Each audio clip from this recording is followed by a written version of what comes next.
এদিকে আসন্ন ঈদে পশু কোরবানি দিতে চান ঢাকাই সিনেমার জনপ্রিয় চিত্রনায়িকা অপু বিশ্বাস। আর এর জন্য তিনি তার সাবেক স্বামী নায়ক শাকিব খানের কাছে টাকা চেয়েছেন বলে জানা গেছে।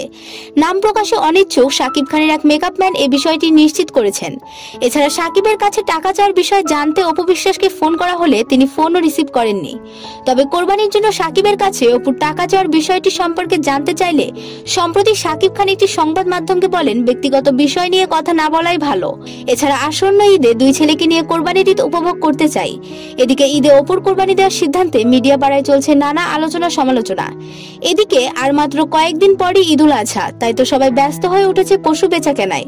তবে পশু বিক্রির হাটে এবার উঠবে না রাজাবাবু। গ্রামের প্রান্তিক কৃষক হওয়ায় হাট বাজারে ঝামেলা নিতে চান না রাজাবাবুর মালিক লালচাঁদ মাতবর। এছাড়াও শরীয়তপুরের স্থানীয় বাজারে কখনো এত বড় গরু বিক্রির জন্য আসেনি, তাই শরীয়তপুরের জাজিরা উপজেলার মিশারা গ্রামে এসে কিনতে হবে রাজাবাবুকে। জানা গেছে রাজাবাবুর ওজন 40 মণ। ওজন অনুযায়ী মালিক রাজাবাবুর দাম হেঁকেছেন 20 লাখ টাকা। খোঁজ নিয়ে জানা গেছে প্রায় 2 বছর আগে লালচাঁদ মাতবরের ছেলে আবু বক্কর মাতবর জানতে পারেন তার দুঃসম্পর্কের এক ভাই পাবনার ঈশ্বরদী পশুর হাট থেকে ফ্রিজিয়ান জাতের একটি বাছুর নিয়ে এসে বিক্রি করতে চাচ্ছেন। বাছুরটি আবু বক্করের পছন্দ হলে 1.5 লাখ টাকার বিনিময়ে ক্রয় করেন লালচাঁদ মাতবর। এরপর ফ্রিজিয়ান জাতের ওই বাছুরটির নাম রাজাবাবু রেখে ছেলে আবু বক্করকে উপহার দেন তিনি। সুপ্রিয় দর্শক, একটি কথা না বললেই নয়, এই চ্যানেলের সমস্ত ভিডিও শুধুমাত্র বিনোদনের জন্য।